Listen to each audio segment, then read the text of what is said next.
Donc, effectivement, je m'occupe de souffrance au travail des soignants depuis très longtemps, parce que je m'en suis intéressé dans mon syndicat, alors que ça intéressait personne, et jusqu'à ce qu'il y ait un colloque sur la souffrance des médecins libéraux et des femmes médecins libérales en particulier. Donc, autant vous dire que notre dispositif comporte 2 hôpitaux de jour et une clinique, dans un maillage territorial en région Rhône-Alpes. Ce maillage territorial, il a été pensé dès le début, puisqu'on a travaillé dans la conception même du dispositif avec des associations, avec les CHU, puisqu'il y a un des 2 hôpitaux de jour à Grenoble qui est une structure participation publique-privée, un hôpital de jour à Lyon qui est privé, ce qui fait que lors des autorisations, on a eu le soutien de l'hospitalisation publique dans la création de structures privées, ce qui est relativement rare. Aussi parce qu'on s'est engagé à prendre en charge les agents du secteur public qui ne vont pas bien. Il y a une forte implication des promoteurs du sujet, du projet, avec la médecine du travail. Je connais toutes les associations de médecine du travail interprofessionnelles dans la région, les médecins de prévention des hôpitaux. Donc, notre recrutement, il va être aussi un recrutement de personnel. Je ne parle pas seulement du recrutement des patients, un recrutement de personnel qui est mixte en termes d'origine et d'âge. Pourquoi ? Parce qu'on va faire un soin complexe. Ce soin complexe, il vise à soigner des soignants en souffrance, mais aussi d'autres professionnels non soignants en souffrance, c'est-à-dire que les hôpitaux de jour sont dédiés à la souffrance au travail. Et dans ces hôpitaux de jour dédiés à la souffrance au travail, il va y avoir une activité spécifique dédiée aux soignants en souffrance.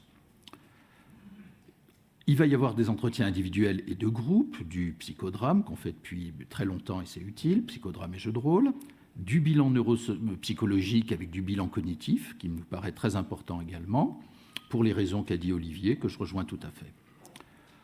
On souhaite avoir un fort abord psychocorporel dans les hôpitaux de jour et dans la clinique. C'est-à-dire que l'abord psychocorporel, c'est quoi ? C'est l'activité physique adaptée, de la balnéothérapie, des techniques de relaxation.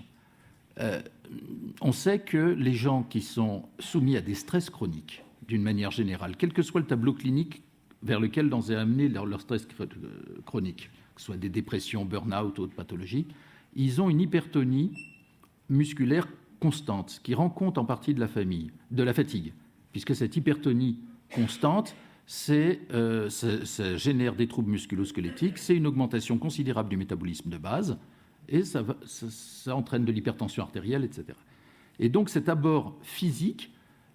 on va le coupler avec l'abord psychologique. C'est-à-dire qu'il y a les séquences de soins mixeront de l'abord psychocorporel et de l'abord psychologique. En même temps, on sait que c'est des gens qui sont souvent traumatisés, et le problème du soin du traumatisme, c'est qu'il entraîne parfois assez régulièrement des réactivations traumatiques. Et la réactivation traumatique, c'est souvent vécu, et ça donne une sorte de pas en arrière dans le cursus thérapeutique. C'est pour ça qu'on va faire intervenir à tout moment de la prise en charge sur demande du patient une abréaction traumatique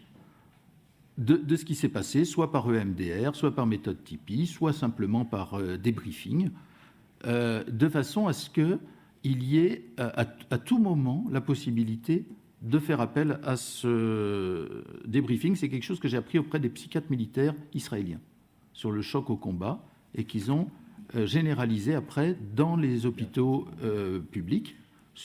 et privés sur le traitement du traumatisme.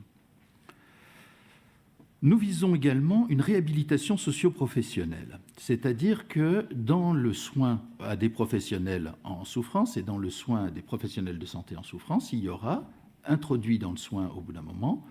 des mises en situation, des situations qui ont pu être particulièrement stressantes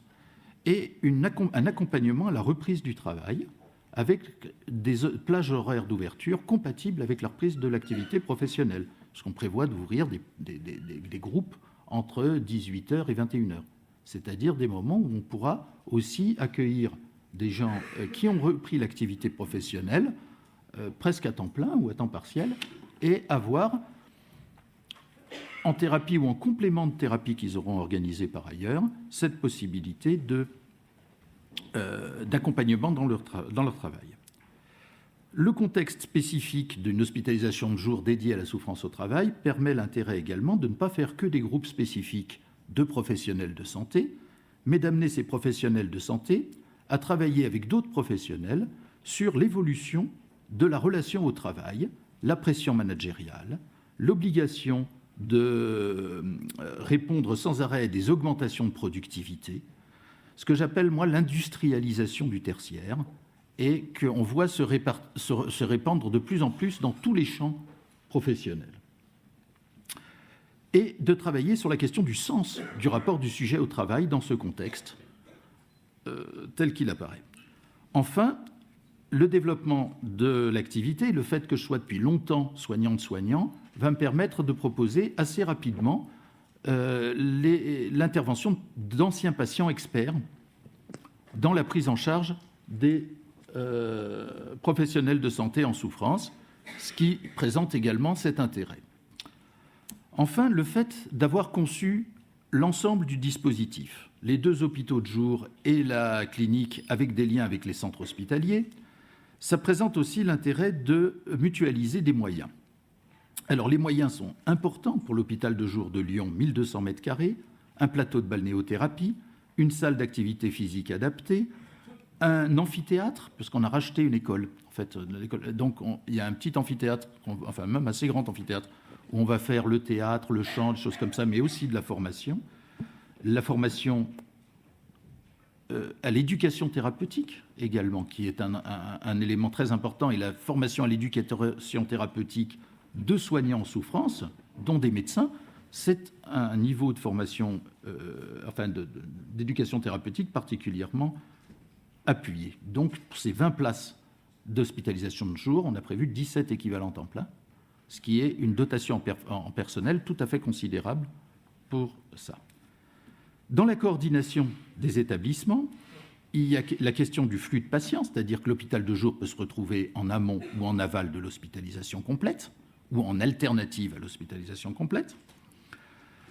On a tout un dispositif qu'on a mis au point depuis le début, qui est pensé depuis le début, avant l'ouverture, sur le soutien aux équipes et la prévention de la souffrance au travail de nos équipes qui seront en soins avec les patients, c'est-à-dire que la question de la deuxième victime nous préoccupe avant même que survienne l'événement indésirable, ou en tout cas le choc des personnels,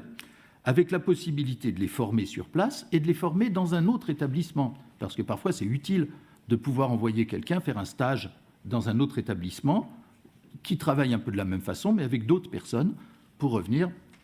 à côté. Enfin, la mutualisation des expériences est également tout à fait prévue dans notre dispositif grâce à une coordination entre les différentes unités, une mutualisation des groupes d'analyse de la pratique, puis d'autres dispositifs qu'on a mis au point que je ne vous détaillerai pas aujourd'hui.